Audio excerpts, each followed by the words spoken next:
जी, क्या नाम है आपका? रागिनी शर्मा। कहाँ रहते हो जी?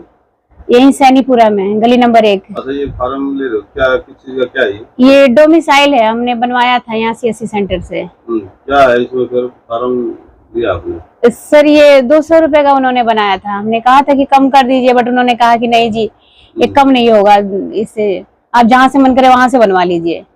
कितने कागज है इसमें? इसमें सिर्फ 2 कागज है, ये एक ऊपर इन्होंने कोड फी लगा रखी है और एक ये लगा रखा है सेल्फ डिक्लेरेशन का। कितने पैसे लिए आपसे इसके? 200 रुपीज। अच्छा जी, तो फिर आपने क्या बोला? मैंने उनसे कहा कि सर इसको थोड़ा कम कर लीजिए, ये पैसे थोड़े ज्यादा हैं, पर उन्होंने कहा कि नहीं जी, जहां मन करे वहां बनवा लीजिए, पर इससे कम पैसा नहीं लगेगा। और मैंने कहा, उन्होंने कहा कि आप साइन करवा के ले आइए कमेटी से परिषद का। फिर मैंने कहा कि सर अब कहाँ कहाँ मैं जाऊं, आप करवा लीजिएगा। तो उन्होंने कहा कि जी हम करवाएंगे तो फिर 500 रुपए लगेंगे जी डोमिसाइल के। अच्छा, फिर मैंने कहा कि 500 रुपए कहाँ से देंगे, दीजिए मैं ही करवा लूंगी। तो आप क्या चाहते हो? तो सर मैं ये चाहती हूँ ना कि ये रेट लिस्ट जो है सीएससी सेंटर के बाहर रेट लिस्ट लग जाए, ताकि सभी गरीब लोगों का भला हो सके। क्योंकि हमारे जैसे कई बंदे हैं कि जो 300 रुपए 400 रुपए ही कमा पाते हैं, तो उसमें से ये कागज करवाई में इतने ढेर सारे जब पैसे दे देंगे तो आगे उनकी रोटी कैसे चलेगी, उनके बच्चे भी तो हैं। बच्चे कुछ 10 रुपए का सामान भी मांगते हैं तो हम लोग सोचते हैं कि चलो 10 रुपए खर्च हो रहे हैं, और यहाँ तो ये लोग 200 रुपए 300 रुपए ले लेते हैं बिना बात के। तो अभी आप ये आए हो जसवीर जी के पास जी, तो क्या इन्होंने क्या बोला, क्या किया इन्होंने? इन्होंने कुछ नहीं कहा, इन्होंने कहा कि मेरे को दीजिए, मैं इसको करवाता हूँ। और ये जो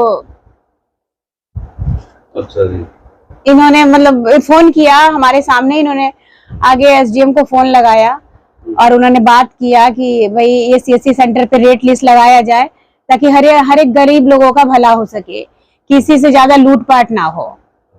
अब जो देने योग्य है, ये श्री श्याम सेंटर पे मैं गई थी, ये फोटो कॉपी जो करते हैं और यहाँ पे फोटो भी बनाते हैं ये लोग, उसी के नाम से है, इनका सीएससी सेंटर के नाम से नहीं है, फोटो बनाते हैं ये सैनीपुरा में। हाँ, सैनीपुरा में है जी सर। आज ये 2 लेडीज आई है, क्या मामला है? ये भी बहन जी आई है मेरे पास, सैनीपुरे में रहती हैं ये, और ये कागज लेके आई डोमिसाइल का। हाँ, ये अभी जो नाम बताया सैनीपुरे में एक फोटो स्टेट की दुकान है, और मुझे तो हैरानी है कि जय श्री श्याम के नाम से जो बहन जी ने बताया नाम, और खाटू श्याम तो देखो हारे का सहारा होता है, और ये बताया कि ये 2 कागज है, ये तो कोर्ट फीस का, इसमें डिटेल भरी जाती है, खाली ये भी इसमें कुछ नहीं रखा, और पीछे पार्षद की रिपोर्ट होती है डोमिसाइल में, और ये है सेल्फ डिक्लेरेशन का, जो इनकी तरफ से यहाँ पे साइन हो जाएंगे डिपोनेंट के। ये 2 कागज के 200 रुपये लेगी।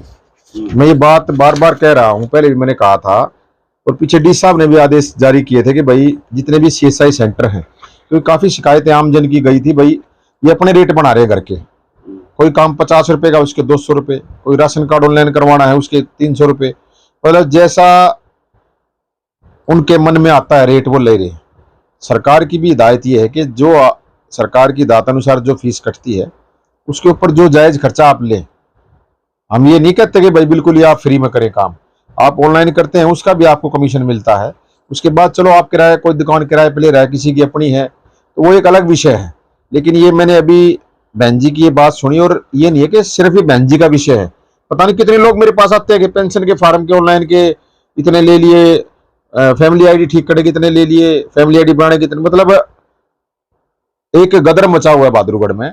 और मैंने इसी विषय को लेकर अभी अपने जो एसडीएम साहब उनसे बात भी की है, मगर सर इस पे संज्ञान लें, क्योंकि गरीब आदमी को पता नहीं क्या रेट है, वो तो जो मांग लेते हैं वो दे देते हैं।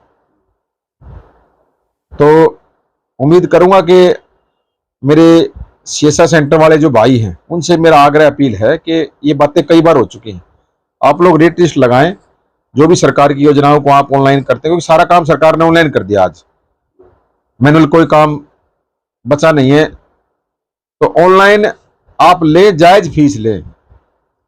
और भाई मेरी ये प्रार्थना है प्रशासन से भी कि ऐसे लोगों पर नजर रखें जो सीएसआई सेंटर की आड़ में गरीबों को लूटने का काम करते हैं। तो मैं बहन जी का भी धन्यवाद करूंगा कि इन्होंने मेरे को बताया है, ताकि आगे भविष्य में वहां पे कोई और ना लुटे पिटे।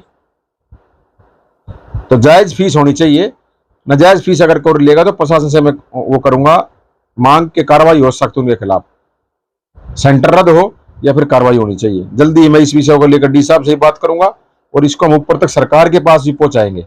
किस प्रकार सरकार की छवि खराब करने के लिए कुछ लोग अपने स्वार्थ में लोगों को लूटने का काम कर रहे हैं।